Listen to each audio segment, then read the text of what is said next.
नमस्कार दोस्तों, स्वागत है आपका स्टडी फॉर सिविल सर्विसेज में। देखिए, स्टडी फॉर सिविल सर्विसेज के छात्र हैं तो ये वाला टेलीग्राम जरूर ज्वाइन करके रखिए।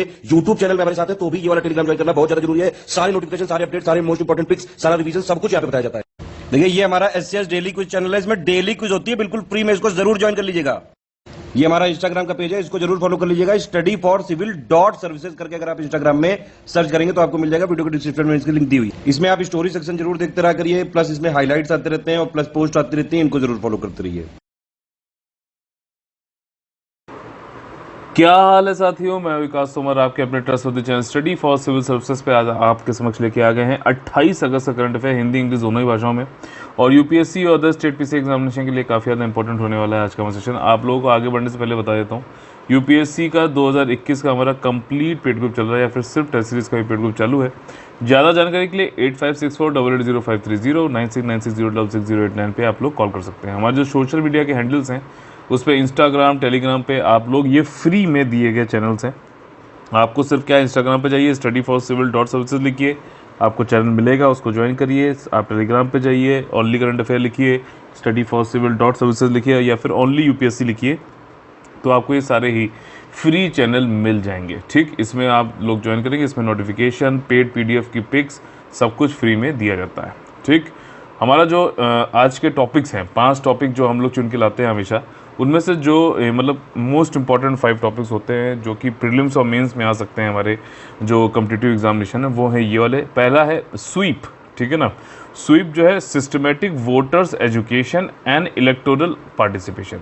वोटर्स को जो है शिक्षा साक्षरता देनी है इलेक्शन से संबंधित, और इलेक्टोरल जो है आपका मतदाता जो है उनकी साझेदारी, पार्टनरशिप, इन सब के बारे में भी बात करते हैं। तो ये एक स्वीप जो है क्या चीज़ है देखेंगे। इलेक्ट्रॉनिक वीज़ा से संबंधित क्या न्यूज़ आई है। इंडिया की नई ड्रोन रूल्स आ गए हैं जो कि अब काफ़ी उदार बना दिए गए हैं।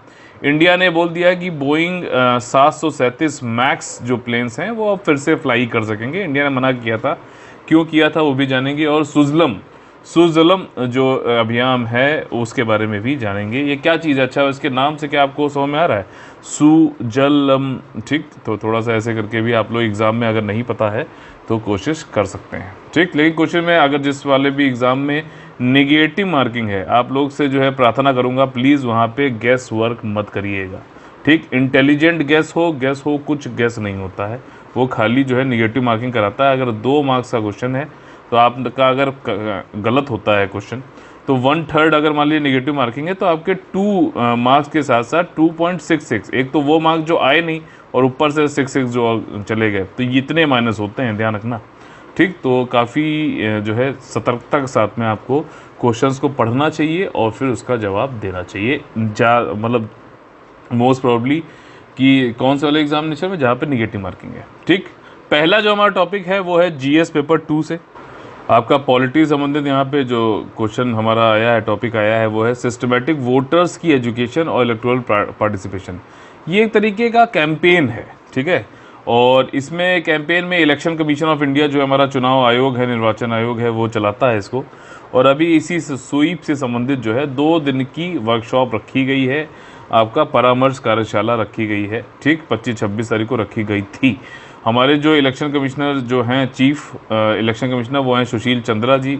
इनके साथ में राजीव कुमार जी, ये भी इलेक्शन कमिश्नर हैं। एक्चुअली हमारे यहाँ भारत में क्या है कि एक तो चीफ इलेक्शन कमिश्नर होता है और उसके बाद जो है 2, अभी जो प्रैक्टिकली चलता है, 2 इलेक्शन कमिश्नर होते हैं। ठीक, हालांकि मैंने इसको यहाँ पे नीचे बनाया है, लेकिन ये लोग एक ही उसके रहते हैं लेवल के, ठीक है, एक ही लेवल पे रहते हैं, सभी लोग समान होते हैं अगर आप कागज़ पर देखोगे तो। हालांकि जो इलेक्शन कमिश्नर हैं वो असिस्ट करते हैं चीफ इलेक्शन कमिश्नर को। अच्छा, ये बताइए कि क्या 2 ही हो सकते हैं, ठीक है ना। तो ये आप लोग से पहला क्वेश्चन है आज का कि क्या 2 ही हो सकते हैं या इससे ज़्यादा भी हो सकते हैं। सुशील चंद्रा जी हमारे चीफ इलेक्शन कमिश्नर हैं, राजीव कुमार जी इलेक्शन कमिश्नर हैं। इन्होंने अब यहाँ पर एक नए चीज़ें जो है आपका वोटर, देखिए भारत में आपको बता दें डेमोक्रेसी है, ठीक है ना, मानते हैं ना। तो डेमोक्रेसी में क्या होता है कि लोगों को वोट करने आना होता है, और इंडिया की डेमोक्रेसी जो है इनडायरेक्ट है, ठीक है ना, अप्रत्यक्ष। मतलब हम अपना प्रतिनिधि चुनते हैं, रिप्रेजेंटेटिव चुनते हैं, और वो जाता है और वो हमारी तरफ से बात रखता है। ठीक, तो हम लोग वोटिंग करते हैं, जितना ज़्यादा लोग वोट करेंगे उतना अच्छा है। मतलब क्योंकि अगर मान लीजिए 100 वोटर है, उसमें से पहले क्या होता था, खाली 50 लोग वोट करते थे, तो 50 लोग वोट ही नहीं कर रहे हैं, तो या तो उनको ज़रूरत नहीं है, फिर जागरूकता नहीं है कि भैया कितना इंपॉर्टेंस है हर किसी के वोट का, तो एक ही वोट है हमारे यहाँ भारत में। तो ये सारी चीज़ें, तो इसी को एक तो जो है लोगों के अंदर जागरूकता आए, अवेयरनेस आए, ठीक, साथ ही साथ जो है लोगों का टर्नआउट बढ़े, मतदाता ज़्यादा बढ़े। 100 से बढ़ाकर हम कोशिश तो ये करना चाहते हैं कि 100 के 100 लोग वोट दें, लेकिन फिर भी इसको जो है जो अभी चलता आ रहा था भारत में, उसको उससे तो ज़्यादा ही करना है, ठीक। तो 70-70 के ऊपर आए तो बहुत ही अच्छी बात होती है ये, ताकि उससे यही है ना कि हमारे जब प्रतिनिधि जा रहे हैं तो सब वोट करेंगे, तभी तो एक ऐसा प्रतिनिधि चुन के आएगा जिसमें सब लोगों ने भागीदारी करी है वोटिंग में और फिर जो है चुना गया है, तो वो ज़्यादा एक मतलब प्रतिनिधि, अच्छा प्रतिनिधि माना जाएगा। तो ये हमारी डेमोक्रेसी में इस तरीके से रहता है, और इसी चीज़ को इंश्योर करने के लिए आर्टिकल 324 के अंतर्गत इलेक्शन कमीशन ऑफ इंडिया बनाया गया है। और इसमें कहा गया है कि इलेक्शन कमिश्नर, जो इलेक्शन कमीशन ऑफ इंडिया है, जो कि एक संवैधानिक पोस्ट है यानी कॉन्स्टिट्यूशनल निकाय है, तो वो ये इंश्योर करे कि भारत में फ्री एंड फेयर इलेक्शन हो, लोग बिना जो है डर वर के आए और ज़्यादा से ज़्यादा वोटिंग करें, ठीक, डेमोक्रेसी को प्रोटेक्ट करने का। तो इसी के जो है मतलब इसी डायरेक्शन में काम करने के लिए सारे बहुत सारे कार्यक्रम चलाती है गवर्नमेंट, तो इलेक्शन कमीशन ऑफ इंडिया, तो उसमें से एक स्वीप भी है, और स्वीप में ही अभी कार्यशाला रखी गई है।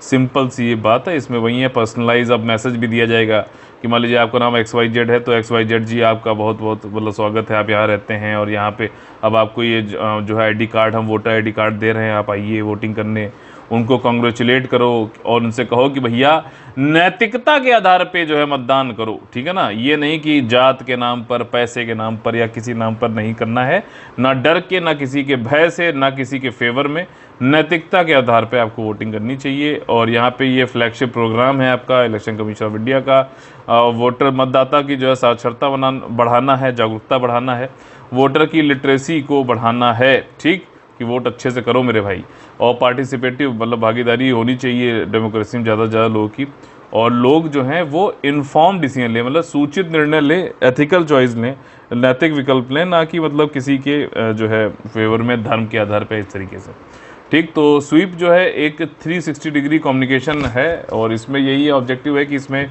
ज़्यादा से ज़्यादा और हर वोटर के पास हमें पहुंचना है, ठीक, और उन लोग को जो है उनसे वोटिंग करवानी है, और वो भी नैतिकता के आधार पर और बढ़िया जो है रैशनल सोच के साथ में वोटिंग करानी है। बस इतना ही इसमें सारी चीज़ें हैं। 2009 में ये आया था, और पंजीकरण होता है, और ज़्यादा टर्नआउट करें, ज़्यादा से ज़्यादा लोग वोटिंग करें, ताकि जो पहले जो हिस्टोरिकली चला रहा था भारत में इतिहास में कि मतलब 55-60% बस इतने लोग करते थे, तो उससे ज़्यादा हो। और ये शुरू किया गया था हमारा IEC जो है इंटरवेंशन जो होते हैं, जैसे इन्फॉर्मेशन एजुकेशन कम्युनिकेशन वाले, सूचना शिक्षा और संचार वाले हस्तक्षेप, तो जब झारखंड का इलेक्शन था 2009 के एंड में, तब से ये स्वीप वाला चालू किया गया था, ठीक। आप लोग से कुछ क्वेश्चन मैंने अभी एक तो बता दिया आप लोगों को कि कौन से आर्टिकल के अंतर्गत जो है संवैधानिक निकाय बनाया गया है इलेक्शन कमीशन ऑफ इंडिया को, ये आप लोग को बताना है। और आपको ये बताना है कि जो ओथ होती है चीफ इलेक्शन कमिश्नर की, उसको कौन से शेड्यूल में दे रखा है। अगर शेड्यूल में दे रखा है तो बताइए, और शेड्यूल में नहीं दे रखा है तो कहाँ दे रखा है, ठीक। तो ये सारी चीज़ें, ओथ, सैलरी, जैसे भाई आपका 148 जो आर्टिकल है उसके अंतर्गत CAG है, तो उसकी जो है ओथ, सैलरी सब कुछ दे रखा है ना भाई, संवैधानिक पोस्ट है। तो वैसे ही क्या इलेक्शन कमीशन ऑफ इंडिया के लिए है कि नहीं है, तो ये बताना है। फ्री एंड फेयर इलेक्शन कराने का काम है, परमानेंट बॉडी है, ठीक, स्थायी बॉडी है और इंडिपेंडेंट बॉडी है। 25 जनवरी 1950 को ये आई थी, फॉर्म्ड हुई थी, ऑटोनोमस स्वायत्त निकाय है, और इलेक्शन कराती है किसका, राष्ट्रपति के इलेक्शन का, वाइस प्रेसिडेंट के इलेक्शन का, संसद का, MP का, MLA का, और साथ ही साथ MLC का भी जो है इलेक्शन कमीशन ऑफ इंडिया ही कराती है। तो भैया स्टेट इलेक्शन कमीशन जो होता है, पहले तो इसका आर्टिकल बताओ कौन सा है, और साथ ही साथ ये किसका इलेक्शन कराती है, ठीक, ये बताना है। अभी सुकुमार जो है सेन हमारे फर्स्ट एग्जीक्यूटिव थे, अभी करंट एग्जीक्यूटिव सुनील अरोड़ा जी हैं चीफ, ठीक। अगला जो हमारा टॉपिक है वो है इलेक्ट्रॉनिक वीज़ा से संबंधित। देखिए क्या हुआ है कि अफगानिस्तान से कई लोगों ने वीज़ा अप्लाई कर रखा था, ठीक, तो भारत ने अभी उन वीज़ा को सबको कैंसिल कर दिया है जब से तालिबान का वहाँ पर राज हो गया है दोबारा से। भारत ने ये कहा कि हमने ये इसलिए जो है ये सारे कैंसिल किए वीज़ा, क्योंकि वहाँ पे अफ़गानिस्तान में अगर कोई है बंदा या बंदी वो भारत में आना चाहता है तो वहाँ की इंडियन एम्बेसी जो अफ़गानिस्तान में स्थित है, काबुल में स्थित है, वहाँ जाके उसने अर्जी दी होगी, ठीक, वहाँ से जो है उनकी वीज़ा की एप्लीकेशन प्रोसेस हो रही होगी। तो अब जब तालिबान वहाँ पे आ गया तो जो भी तालिबान या फिर उसके हितैषी जो ग्रुप्स हैं वो लोग वहाँ जाके उन लोगों के नाम, पता और एड्रेस ये सब निकाल लें, इसलिए हमने उनको जो है अभी वीज़ा को कैंसिल कर दिया और उनको जो है ख़त्म भी कर दिया ताकि उनके जानमाल का खतरा ना हो। ये एक तर्क दिया गया कि क्यों कैंसिल किया गया है। साथ ही साथ जो है भारत ने कहा है कि हम विकल्प दे रहे हैं आपको, ऑल्टरनेटिव है, ऐसा नहीं कि आप अफगानिस्तान से जाना चाहते हो भारत में तो नहीं आ पाओगे, बिल्कुल आ पाओगे। अब आप लोग को ई वीज़ा लेना पड़ेगा जो कि एक ऑनलाइन प्रक्रिया है। ऑनलाइन प्रक्रिया में आप लोग जाकर ई वीज़ा के थ्रू अप्लाई कर सकते हैं। इंडिया में वीज़ा देना फॉरेनर्स को कौन देता है, किस मंत्रालय के अंतर्गत आता है? मिनिस्ट्री ऑफ होम अफेयर्स, गृह मंत्रालय के अंतर्गत आता है, ठीक। अच्छा, गृह मंत्रालय के अंतर्गत एक वैल्यू एडिशन है यहाँ पर। गृह मंत्रालय के अंतर्गत जितने मुझे याद आ रहे हैं उतने मैं बताता हूँ, बाकी आप लोग जो है बताइएगा कौन कौन सी चीज़ आती है। एक तो वीज़ा आता है, दूसरा इंटरनल सिक्योरिटी आता है, सबसे महत्वपूर्ण, ठीक है ना, आंतरिक सुरक्षा, और तीसरा जो है सिटीजनशिप आता है, ठीक। और आपका जो है ये नॉर्थ ईस्ट में जो आपका कौन सा होता है, एक परमिट दिया जाता है ना, इनर लाइन परमिट, वो भी शायद इसको मिनिस्ट्री ऑफ होम अफेयर्स ही देती है। और कौन सा है बताइए, क्या जो है आपका सिटीजन, अच्छा, सेंसस करवाना, जनगणना करवाना, ये भी इसी के बारे में रहता है, ठीक। तो ये सारी चीज़ें मुझे याद आ रही। बाकी आप जाइए मिनिस्ट्री ऑफ होम अफेयर्स के, उसके रोल या फिर फंक्शन को देखिए, हो सकता है पूछ ले, ठीक है ना। तो ये सारी चीज़ें हैं। और यहाँ पे देखिए यही चीज़ बताई गई है कि गवर्नमेंट ने क्यों उसको ख़त्म किया, क्योंकि काबुल पे तालिबान का जो है राज हो गया है, तो वहाँ पे हम उनकी जान को खतरे में नहीं डालना चाहते थे। ई वीज़ा का जो सिस्टम है वो 2014 से चालू हुआ था और 2017-18 में फैसिलिटी सबको दी गई है। इसमें क्या होता है कि एक तो पहले हमारा 2010 से चल रहा था टूरिस्ट वीज़ा ऑन अराइवल, मतलब टूरिस्ट है किसी एक देश से जिससे हमारे अच्छे मतलब जो है बढ़िया रिश्ते हैं, दोस्ती वाले रिश्ते हैं, तो जैसे न्यूजीलैंड मान लीजिए या फिर कनाडा मान लीजिए, तो वहाँ से टूरिस्ट सीधे इंडिया में आ गया और फिर इसको यहाँ टूरिस्ट वीज़ा ऑन अराइवल मिल गया, TOA, ठीक। तो ये वाली थी VOA, मतलब तो मिल जाती है जैसे कि जापान, सिंगापुर, न्यूजीलैंड, फिनलैंड और लग्जमबर्ग के लिए, ठीक। तो अब इसी TVOA को जोड़ दिया गया इलेक्ट्रॉनिक ट्रैवल अथॉराइजेशन के साथ और ई वीज़ा बन गया, ठीक। भारत में फॉरेनर्स को वीज़ा देने का काम मिनिस्ट्री ऑफ होम अफेयर्स करती है। ध्यान रखना, ये इसलिए भी इंपॉर्टेंट हो जाता है क्योंकि वहाँ पे क्वेश्चन में आप लोग को दे देगा मिनिस्ट्री ऑफ एक्सटर्नल अफेयर्स, तो आप कंफ्यूज हो सकते हो। So in that case if you will remember my these words कि भैया गृह मंत्रालय ही फॉरेनर्स को वीज़ा देती है, ये इसकी नोडल मिनिस्ट्री है। ई वीज़ा जो है इलेक्ट्रॉनिक वीज़ा जो है वो 5 कैटेगरी के लिए दिया गया जाता है। ये कैटेगरी भी एकदम कंठस्थ तरीके से रट डालो, टूरिस्ट के लिए, बिजनेस के लिए, कॉन्फ्रेंस सम्मेलन के लिए, चिकित्सा के लिए और मेडिकल अटेंडेंट के लिए, ठीक। जैसे आप मतलब मुझे बीमारी है तो मेरे साथ का अगर कोई अटेंडेंट है वो भी उसको भी वीज़ा मिलेगा, ठीक। तो ये वाली चीज़ है। यह सुविधा पाकिस्तान के लिए जो कि हमारा बहुत ही घनिष्ठ मित्र है। एक कहावत मुझे याद आ गई थी जब मैं पढ़ रहा था कि keep your friends close but keep your enemies closer वाली बात है। तो हम हमारे इतने क्लोज हैं कि हम इनको वीज़ा नहीं देते हैं ई वीज़ा के थ्रू, ठीक। और अगर किसी को वीज़ा चाहता है, अप्लाई करना चाहता भी है, तो रेगुलर वीज़ा अप्लाई करो। इंडियन हाई कमीशन इस्लामाबाद में है, वहाँ जाइए, वहाँ पे आपको आके करना पड़ेगा, ई वीज़ा नहीं मिलेगा। ई वीज़ा वैलिड नहीं है फॉरेन डिप्लोमेट्स के लिए भी, जो विदेशी राजनयिक होते हैं, एम्बेसडर, ये सारे जो होते हैं हाई कमीशन, इनके लिए वैलिड नहीं है। उनके लिए अलग से एक तरीका होता है, पूरा प्रोसीजर होता है, उसके माध्यम के ही थ्रू वो लोग आकर वीज़ा ले पाते हैं। समझ में आई बात। अगला हमारा जो टॉपिक है वो है कि भारत के नए ड्रोन नियमों को उदार बनाया गया, यानी कि लिबरलाइज्ड, ठीक। तो अब ये क्या चीज़ है भाई, पहले ड्रोन पॉलिसी पहले वाली आप लोगों ने पढ़ी थी नहीं पढ़ी थी? ड्रोन पॉलिसी जिसमें ये था कि भैया 250 ग्राम के नीचे आपका अगर जो ड्रोन है तो आपको कोई लाइसेंस नहीं लेना है, कम से कम ये तो याद रखो, ठीक है ना। और साथ ही साथ आप उसको कहीं पे उड़ा सकते हो, लेकिन कहीं पर भी नहीं। अलग अलग जोन्स बने हुए हैं, येलो, ग्रीन, रेड, ठीक है ना। तो ये जोन में ही आप कर सकते थे, खैर, तो अब जो नए रूल्स आए, अभी तो देखो जम्मू एंड कश्मीर में भारत की जो है एयरफोर्स पे ड्रोन से हमला कर दिया आतंकवादियों ने। उसके बाद हम लोग कुछ जो है चेंजेस करके हम नई ड्रोन नीति लेके आए थे, अब उस पर रूल्स लेके आए। ठीक, रूल्स जो होता है एक्चुअली वो ज़मीन पर किस तरीके से अब इसको जो है लागू किया जाएगा उसको थोड़ा सा डिटेल में बताया जाता है। ठीक, तो सेंट्रल गवर्नमेंट ने ड्रोन रूल्स 2021 ले आए हैं, ये काफ़ी उदार लाया गया है। ऐसा नहीं कि हमारे पास जो है जो ड्रोन हमला हुआ जम्मू एंड कश्मीर में तो उसकी वजह से हम बहुत ज़्यादा स्ट्रिक्ट हो गए, हम सबको मना कर देंगे, नहीं। हम जो है ये सब नहीं, हमने काफ़ी उदार बल्कि और ज़्यादा इजी कर दिया है। और ज़्यादा जो है लाइसेंस जो है अब नहीं लेने के लिए फॉर्म नहीं भरने पड़ेंगे, और ज़्यादा जो है फ़ीस जो थी वो सब 8,000 से सिर्फ 100 रुपये कर दी गई है। और जो है हम आप लोग आराम से आओ, सारी चीज़ें जो है लाइसेंस फैसिलिटेशन पूरी तरीके से कराई जाएगी, ज़्यादा उदार किया गया है। ठीक, तो UAVs होते हैं अनमैन्ड एयरक्राफ्ट, उसको भी बोलते हैं। ठीक, अच्छा भारत, अब यहाँ पे आप लोग कमेंट ये करना है भारत में कौन से डिफेंस वाले UAVs हैं।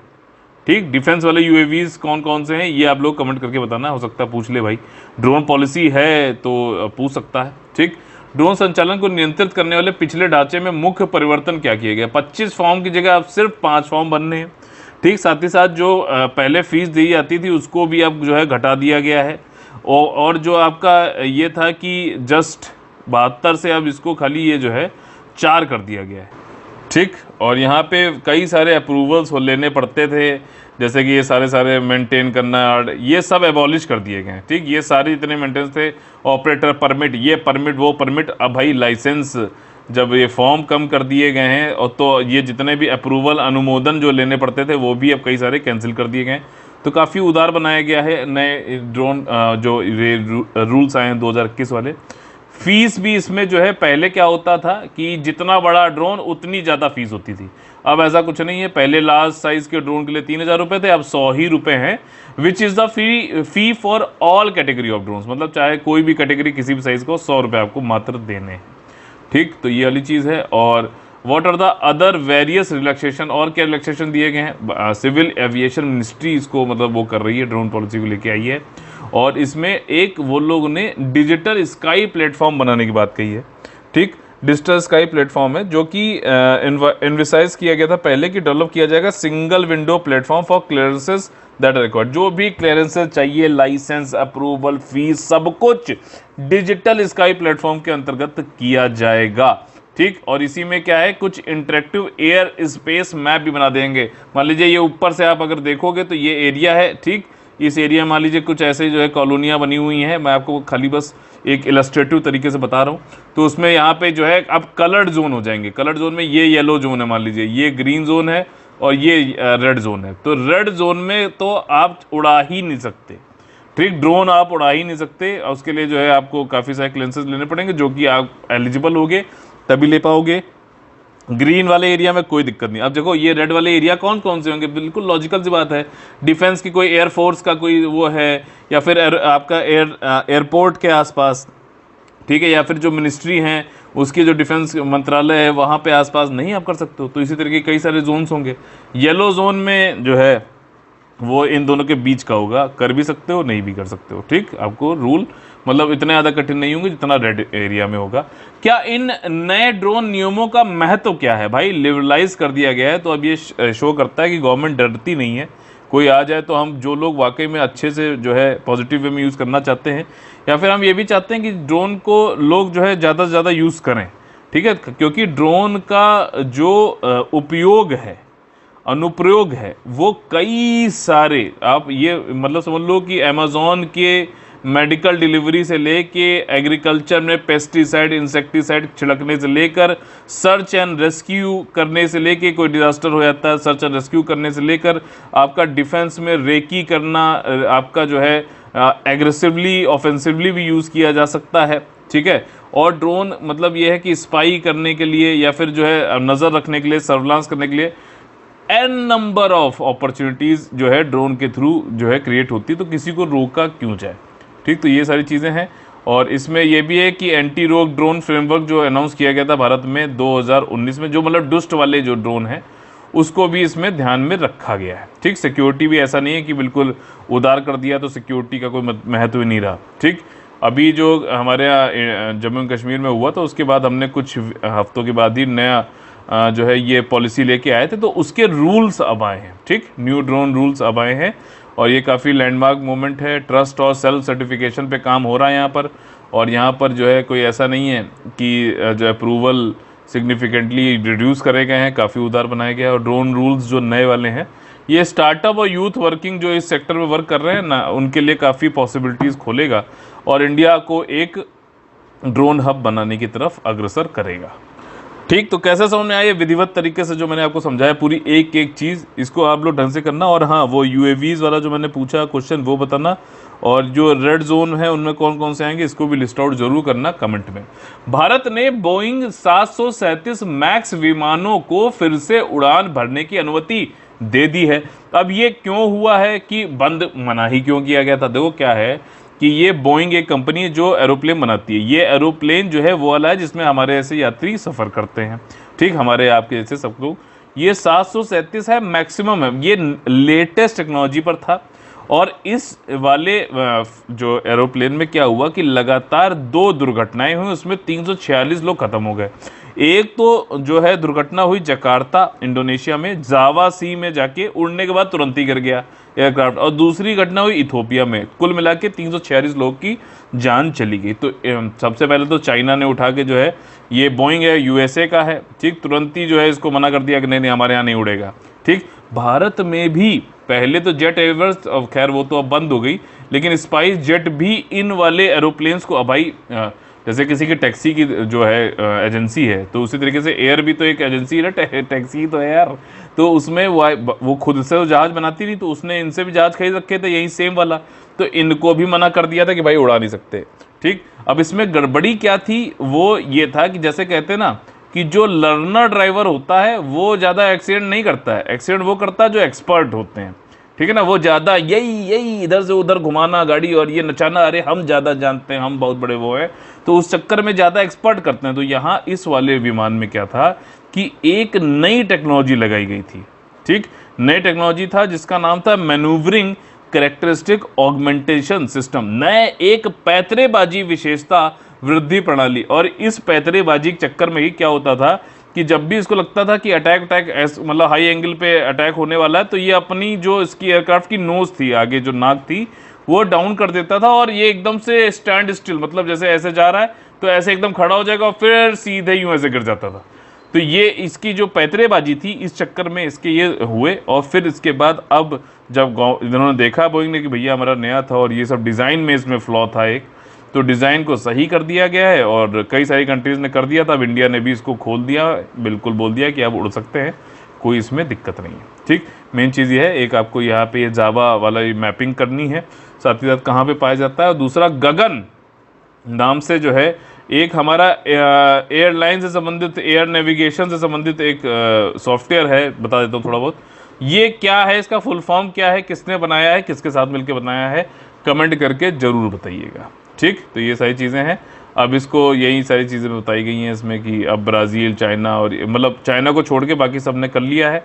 स्पाइस जेट को करना है, पहले जेट एयरवेज करता था, लेकिन जेट एयरवेज खुद ही अब ख़त्म हो गया। बाकी ओमान एयर, फ्लाई दुबई, ये सब भी लोग भी इसको यूज़ कर रहे हैं। ठीक, अगला जो हमारा टॉपिक है वो है सुजलम अभियान। अब देखो ये क्या है, मिनिस्ट्री ऑफ जल शक्ति का है, और जो डिपार्टमेंट है, डिपार्टमेंट ऑफ ड्रिंकिंग वाटर वाला। मेन चीज़ ये है, भारत के भाई 75 साल हुए, उसमें आज़ादी का अमृत महोत्सव मना रहे हैं, बहुत दिनों से मना रहे हैं, बहुत सारी चीज़ें। उसमें 100 दिन का एक कैंपेन है, 100 दिन का एक कैंपेन है जिसका नाम है सुजलम। सुजलम में क्या है कि हम चाहते हैं कि जो भी, ठीक है ना, ODF प्लस विलेजेस हैं, ठीक है ना, उनको ज़्यादा से ज़्यादा बढ़ाया जाए। कैसे?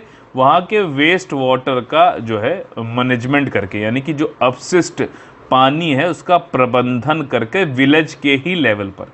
ठीक, और इसके लिए अभी एक पिक्चर दिखाऊंगा तो और भी एकदम बिल्कुल क्रिस्टल क्लियर चीज़ हो जाएगी।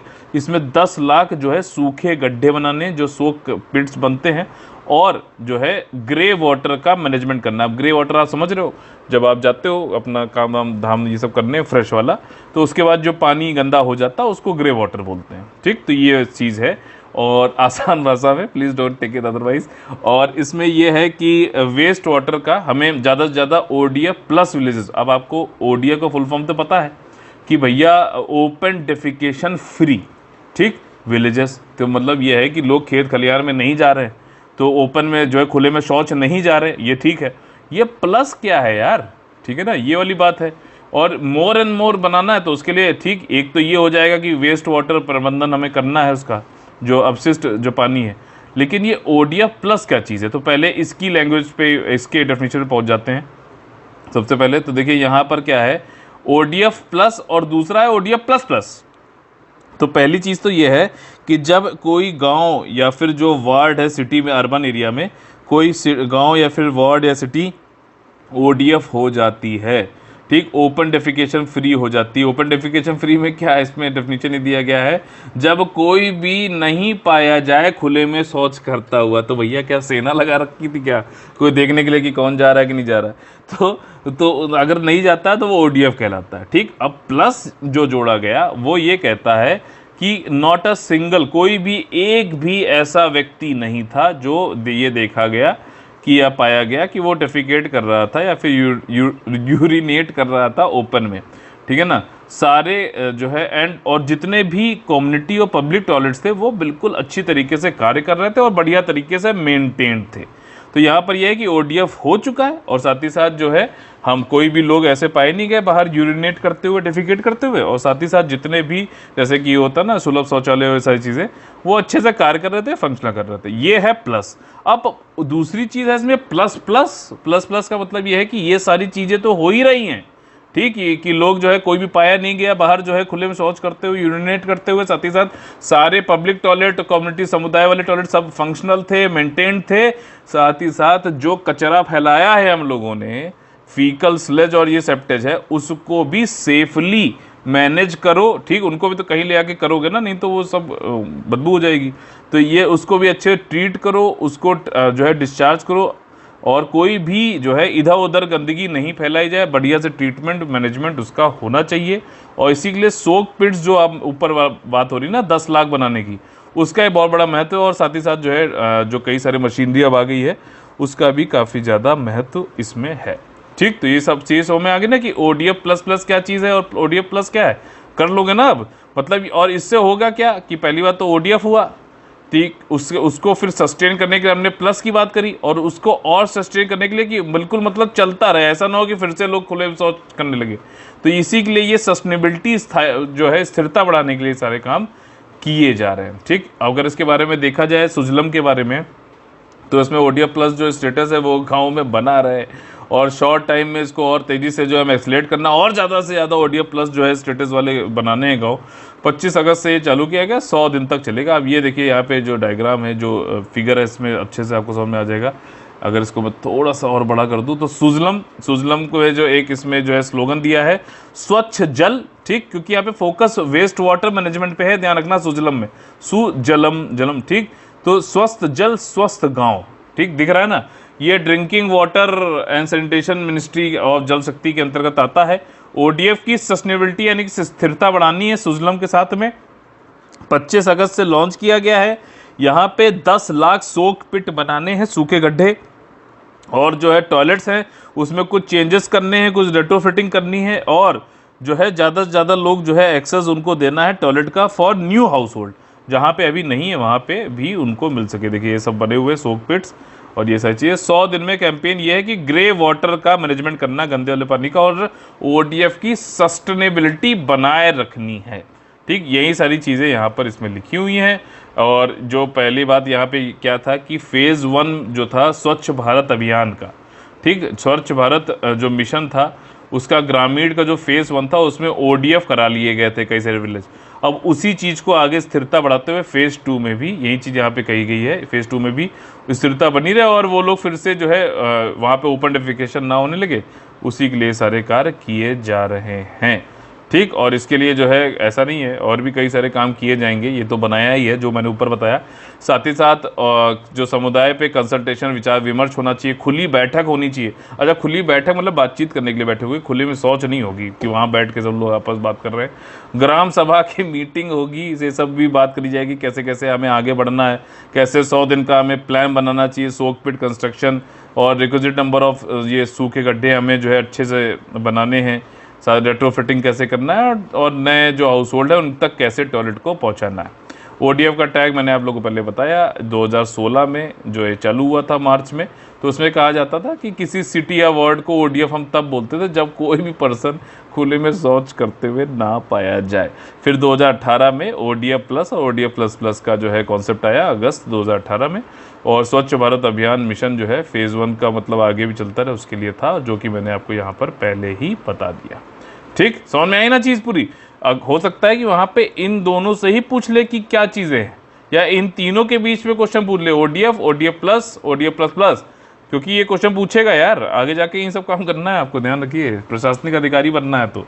और आगे देखिए हम लोग का जो आज क्वेश्चन है, क्वेश्चन नंबर 100 शतक मार चुके हैं हम लोग पूरे जो मेंस के आंसर राइटिंग के लिए। और देखिए कई लोग इसको आंसर राइटिंग लेते हैं, अब कई लोगों ने छोड़ भी दिया है, कोई बात नहीं, लेकिन इसको आप नोट्स की तरीके से भी बना सकते थे। आज का क्वेश्चन मैंने काफ़ी कठिन दिया है, देखते हैं कौन कौन इसको जो है अटेम्प्ट करता है। ठीक, जो लोग भी अटेम्प्ट करेंगे मैं उसको पर्सनली इस पे जवाब दूंगा, और अच्छे से सोच समझ के ही आंसर दीजिएगा। 28 अगस्त का क्वेश्चन नंबर 100 है हमारा, ये शतक पूरा करते हुए हम लोग, what kind of democracy is best, किस प्रकार की लोकतंत्र सर्वोत्तम होती है, जैसे कि largest like that of India, जैसे हम बोलते हैं ना कि सबसे बड़ा जो है लोकतंत्र कहाँ है, भारत में। अमेरिका बोलता है कि हम सबसे पुराने लोकतंत्र हैं, ये सबसे अच्छा है, लार्जेस्ट ज़्यादा अच्छा है, सबसे बड़ा या सबसे पुराना, या फिर इंक्लूसिव डेमोक्रेसी सबसे अच्छा। कभी सोचा इस तरीके से कि समावेशी लोकतंत्र ज़्यादा अच्छा है, इनमें से कौन सा अच्छा है? और इसमें देखिए कमेंट पूछा गया, तो आप अपना जो है ओपिनियन कमेंट यहाँ पे अच्छे से कर सकते हैं। ठीक, तो ये चीज़ है। और हम लोग आ गए अपने फेवरेट सेक्शन में जिसका नाम है कॉमन गाइस पीसेस। इसमें प्रीलिम्स के MCQ type, objective type question किस तरीके से सॉल्व करने चाहिए उसके बारे में हम लोग जानते हैं, देखते हैं, परखते हैं, और इसमें देखते हैं कि भैया कौन सी टिप्स ट्रिक्स और जो है एलिमिनेशन मेथड को किस तरीके से उपयोग में लाना चाहिए और क्वेश्चन को सही करना चाहिए। ठीक, तो देखिए काजिंद 21 नाम से एक जो कुछ स्टेटमेंट दिए गए हैं, आप लोग बताना कौन सत्य है। ये भारत और कजाकिस्तान के बीच में संयुक्त प्रशिक्षण अभ्यास है, इसका जो है 8वां संस्करण था ये। तो ये देखिए अगर आप लोगों ने इसको पढ़ा होगा तो हमेशा आप देखो ये वाला क्वेश्चन आया तो आप लोग को अगर इसमें डाउट हुआ यार मैंने ये चीज़ तो ध्यान नहीं दी, मैंने काजिंद पे तो ध्यान दिया कि इंडिया और कजाकिस्तान का है, लेकिन ये 8वां है कि नहीं इस पर हमें ध्यान नहीं दिया। तो अब अगली बार जब पढ़ो, यही तो रिफॉर्मेशन है, जब क्वेश्चन गलत होगा तो अगली बार उससे सीखना है। यहाँ पे स्कोर ले आओ 100 में 100 वो जरूरी नहीं है, ये है कि आप यहाँ से सीखते हुए वहाँ पे मैक्सिमम लेके आओ 100 में 100, वो ज़्यादा जरूरी है। ठीक, तो 8वां संस्करण नहीं है, 5वां है। अब जब अगली बार कोई भी एक्सरसाइज पढ़ो तो भैया इस पर ध्यान देना, समझ में, यही तो सीखना है, इसलिए तो मैं 2 क्वेश्चन रोज कराता हूँ यार। तो और इसमें जॉइंट एक्सरसाइज होती है, इसमें प्रोफेशनल एक्सचेंज होता है, एक दूसरे बातचीत, एक्सपीरियंस, तजुर्बा एक दूसरे शेयर करते हैं, किसमें, काउंटर इंसर्जेंसी और काउंटर टेररिज्म से संबंधित। ठीक है ना, इंसर्जेंसी मतलब ये होता है कि उखाड़ फेंकना, जो भी स्टेट की मतलब या फिर गवर्नमेंट है लोगों के द्वारा चुनी हुई उसको उखाड़ फेंकने को इंसर्जेंसी बोलते हैं, और टेररिस्ट आतंकवाद तो आप जानते ही हो। ठीक, कई बार एग्जाम्पल हमारे बगल में ही रहते हैं, तो ये चीज़ है। और इसमें काजिंद 21 जो है ये 21वां जो है ये भारत में नहीं कजाकिस्तान में होगा। क्या ये स्टेटमेंट सही है गलत है? अब देखिए पहला वाला अगर हमने गलत कर लिया तो एलिमिनेशन मेथड के थ्रू हमें तो ये पता है कि हाँ भैया बी आंसर हो गया, तो हाँ कजाकिस्तान में ही होगा, ये कंफर्म है। 5वां संस्करण था काजिंद 21 का, और ये कजाकिस्तान में कराया जाएगा। इंडिया और कजाकिस्तान के बीच में ट्रेनिंग एक्सरसाइज है, काउंटर इंसर्जेंसी और आपका टेररिज्म से संबंधित। ठीक, समझ में आ गई। अगला जो हमारा एक कार्यक्रम है समृद्ध कार्यक्रम है, उसमें कौन से कथन सही हैं आप लोग बताना। देखिए अभी हाल ही फिलहाल में मिनिस्ट्री ऑफ इलेक्ट्रॉनिक्स जो माइटी है उसने एक लॉन्च किया है एक startup accelerator of MeitY for product, यहाँ पे पी नहीं आर को जोड़ा गया है। ठीक, ये वाले आर को, product innovation development and growth programme. क्या गजब वो बनाते हैं, पहले में कहा से ये सोच लेते होंगे फिर उसको किसी ना किसी तरीके जोड़ते होंगे। तो ये है startup accelerator of MeitY for product innovation development and growth programme. क्या ये मिनिस्ट्री ऑफ इलेक्ट्रॉनिक्स का है? अब इसमें अगर माइटी आ गया तो बिल्कुल सही स्टेटमेंट है ये पहला वाला। दूसरा है कि इसका उद्देश्य ये है कि हम ऐसा कुछ प्लेटफॉर्म दें, ठीक, इंडियन सॉफ्टवेयर प्रोडक्ट के लिए स्टार्टअप वालों को, ताकि हम वो प्रोडक्ट बना भी सके, इसमें इन्वेस्टमेंट निवेश आ भी सके और बिजनेस भी बढ़ सके। इसका उद्देश्य भारतीय सॉफ्टवेयर उत्पाद स्टार्टअप को अपने उत्पादों को बढ़ाने और अपने व्यवसाय को बढ़ाने के लिए सुरक्षित निवेश के लिए एक अनुकूल मंच बनाना है। तो ये भी एकदम सही स्टेटमेंट है, और ये चाहता है माइटी स्टार्टअप हब एक बन जाए, इम्प्लीमेंट इसके द्वारा किया जाएगा माइटी स्टार्टअप हब के द्वारा कार्यान्वित किया जाएगा। तो इसमें यहाँ पे स्टेटमेंट है तीनों एकदम खरा सोना, और ये तीनों स्टेटमेंट एकदम जो है सही है। ठीक, तो यहाँ पे देखिए उद्देश्य यही है कि 40 लाख का जो है इन्वेस्टमेंट निवेश दिया जाएगा स्टार्टअप, ऐसे स्टार्टअप पर जिसका करंट वैल्यूएशन ग्रोथ स्टेज जो है सेलेक्टेड एक्सीलेटर के द्वारा दिया जाएगा। ठीक, तो माइटी के द्वारा समृद्ध योजना किससे संबंधित है, आप इतना तो ध्यान रखना, माइटी के द्वारा है, और इलेक्ट्रॉनिक्स जो सॉफ्टवेयर प्रोडक्ट हैं वो उनको बनाने के लिए, स्टार्टअप को बढ़ाने के लिए रखा गया। इसी के साथ में हम लोग का आज का सेशन खत्म होता है। अगर आप लोगों को पसंद आए तो प्लीज लाइक का बटन तोड़िए और ज़्यादा से ज़्यादा लोगों को जोड़िए शेयर और सब्सक्राइब करके। ठीक, आप लोग फिर से बता दूं, यूपीएससी 2021 का हमारा कंप्लीट पेड ग्रुप और सिर्फ टेस्ट सीरीज का पेड ग्रुप चालू है। आप लोग ज़्यादा जानकारी के लिए 85640530 9696066089 पे कॉल कर सकते हैं। जय हिंद, जय Bharat, all the very best है। वंदे वंदे मातरम। कल फिर से मुलाकात होगी सुबह 10 बजे। तब तक के लिए सुरक्षित रहिए, पढ़ते रहिए, लगातार मेहनत करते रहिए, सिलेक्शन लेकर रहना है।